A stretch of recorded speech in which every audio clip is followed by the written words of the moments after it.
it's me, Durgee, and I am back with a new video and a new setup by my assistant, yours truly. I like this. Do you like this? I like this. So this is our new setup, and today I'll be talking about low, yellow, low. Okay, so we'll be talking about Low by Jeet Thayil today. This is also a gifted book by a very dear friend of mine, very close to me. This is a really cute note that the person who gave me this book wrote. I'll read it out to you. To my sweet Durga Kuti, that is me, Durgee.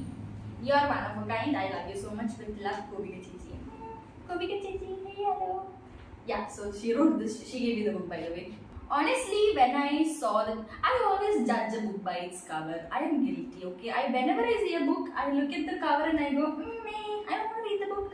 If it's very flashy, I go, oh my god, this is very pretty. So I always judge a book by its cover, okay? I am guilty, I'm sorry, I just do it all the time.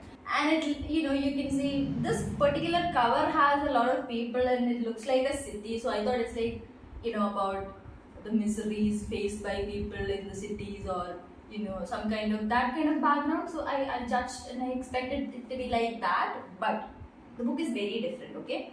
As the name suggests, it's about lows. And by lows, I mean the emotional highs and the emotional lows. And it's also about loss. You see what I did there? Lows, LOSs. Two things very common to us these days, very common to the young people, the young generation. Because they're always sad most of the time, we're depressed, like mental health issues, all of that. So we are always sad and low. So this book, I wouldn't say it's best for those kind of people, but if it's relatable, we can read it and be like, oh okay, I feel comforted by the book. But I personally didn't really like the book at first. When I started reading, it felt very alien to me because I don't read these kind of books. And I didn't think I would like it further either, but I actually ended up liking it. It's a really good read. So this book is about a person named Dominic Ullis, I don't know, Ullis. He's the main character, he's the protagonist of the novel. It talks about his loss and his grief and how he is coping with the grief. That is what the whole book is about. The book is spanned across 2 days, I think. It's not a very big, eventful novel. It's about a person's journey in 2 days. So this person is a very disturbed, mentally traumatized, very tired person for his own reasons. And to escape that low in his life, it's a very big low. I won't say what the low is or what happened. But he had a very big blow in his life, and to escape that, he goes to his native city, that is Mumbai. I don't know where he's hailing from. I think it's Delhi. So he goes to Mumbai to find, some kind of solace, some kind of relief. But basically, he goes to Mumbai for another purpose. But I won't say what the purpose is. You read and find out. So for that purpose, he goes to Mumbai. Also, trying to, calm himself, or trying to find an escape from all the sadness and all the trauma that he's surrounded with. So he goes to Mumbai, and the whole novel is based on what happens to him and the events that take place in Mumbai in the 2 days that he's there. This is not the kind of book you'll read and cry about. This is a very sad book. The things happening in it are not very pleasant. It's very disturbing for some time. It might be disturbing for some people, because the things dealt with in the book are kind of, delicate and sensitive. But this book is not something that you will cry about. You won't be crying about it, okay? But the thing is, you will feel very, drained after reading the book, because the things that happen to him and the things that he's going through is very relatable sometimes, if you think about it. I wouldn't say very relatable to me, but generally it's, you can feel his pain, you can feel what he's going through because of the loss that he suffered. The whole book has a lot of, descriptions of Mumbai and how he's describing the city, how he sees the city. There's a lot of, there is a little bit of political commentary by the author. It's very, witty and very sarcastic comments and all that here and there, but the thing is, I read the book, as I said, it didn't make me sad or it didn't make me cry.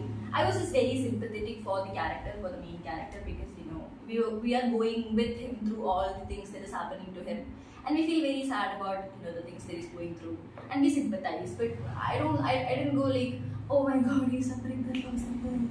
I didn't do that. It was more like a third person viewing someone who's going through a misery, and you're trying to comfort the person. You want to help them, but you can't. That kind of emotion in me. Okay. So the thing is, I was okay with reading the book, and I finished it as a fiction. Okay, it's fine. It's a fictional story. We finished it. Blah blah blah. But I researched about the author and the novel, and I found out that this is based on a true story, and that's when I was devastated. I didn't want this to be an actual story. This is a fiction. I would have liked it to stay that way because this is kind of very tragic. So I didn't want it to be real, but it turns out it is real, and the author has experienced and gone through this. Maybe not everything, but the events that the main events that happened in the book also happened to him.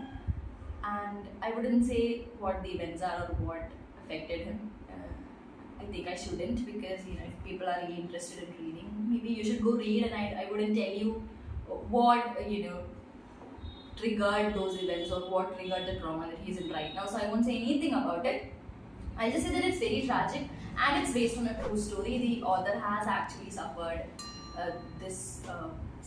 the events that happened in this book, and it kind of made me very sad, because I was thinking, okay, it's a nice book. It's about trauma. It's about the first stages of trauma. That is when the wounds are very fresh and you're in a phase of denial, or you're in a phase of escapism, or you're trying to escape the pain. You're trying to go through. You're trying to escape the pain it has inflicted on you. So that is the first phase of trauma. You're just denying, and you don't want to give in. You're trying everything you can to not give in and all of that, and you're trying to cope.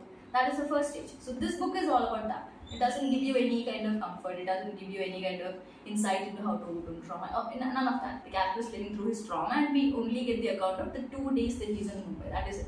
We don't get anything else. So it's very raw, and it's very disturbing to read. It's very sad to read. It's very tragic. And it made me very sad that it is based on real events. And I quite like the descriptions in the book. The main character is, I wouldn't say grey, but he's very interesting. The way he tries to cope with the trauma, the way he handles people around him, even when he's going through that kind of emotions. It was very interesting to me for me to read. Very interesting character, and yeah, again, it's kind of disturbing that it's based on a real person and real events. Then it wouldn't feel like an interesting person to read. Then I was like, okay, I didn't need that information. I shouldn't have researched. I should have been in oblivion about what the book is about. Bad decision to do the research and find out that it's real. So when I talked about him suffering from a very big loss and going to Mumbai and then trying to cope with it, his coping mechanism was doing drugs. Okay, all kinds of drugs, heroin, whatever there are. I don't know the names. Just random drugs, and he tries to cope with the trauma by finding highs in those drugs. That is the thing. So he becomes very low and he goes for a high to cope with that. And he does a particular kind of drug called meow meow. It's a very shady drug. It's called meow meow, and he always chases meow meow. He loves meow meow. He keeps having meow meow. I like saying meow meow, but no, don't do drugs, people. Don't do drugs. It's bad. It's bad for you. So his coping mechanism in the novel is by doing drugs, all kinds of drugs. Wherever he can find it, he chases drugs. He goes to Mumbai and has drugs from everyone he can find. So that is his coping mechanism. And the thing is, the author has also suffered from addiction. And maybe that's why he's very good at explaining what addiction feels like and what chasing those drugs and chasing those highs feel like. Maybe that is why he's very good at it. You can actually understand what an addict feels like, or what an addict is going through when he's in the phase. And that is, I think that's because he's also the author himself has gone through that. He's very good at. He's very experienced at. He has those emotions that he can convey to us. And that is the reason I think. So he has conveyed it very brilliantly. How the main character is chasing all those drugs to cope, and then he goes into hallucinations. He goes into hallucinations, and he's in a whole world of highs and lows simultaneously at the same time. So yeah, that is one thing I wanted to mention. That is just an information. It's not like a spoiler or anything. It's just throughout the novel, it's very clear that that's what he's doing. I would like to say that reading those things were kind of disturbing to me because it's not a very pleasant thing to read about or learn about, or it's not something that I would wish on anyone, or anyone going through an addiction is, they are at the lowest phase in their life. If they're addicted to those drugs and they're chasing it, they're at their lowest phase in their life.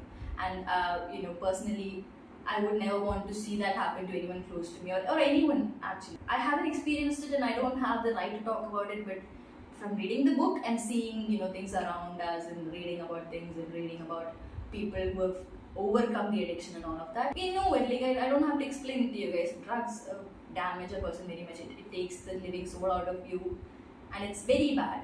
Drugs are so dangerous to you that if someone has to depend on it to survive or find happiness, or find the will to live, it is the biggest tragedy, I think, because they know it's damaging them, they know it's killing them, but they still have to depend on it. It's a very toxic relationship, and I feel for those people and anyone who's struggling with drug addiction, or anyone who's struggling with their life at the moment.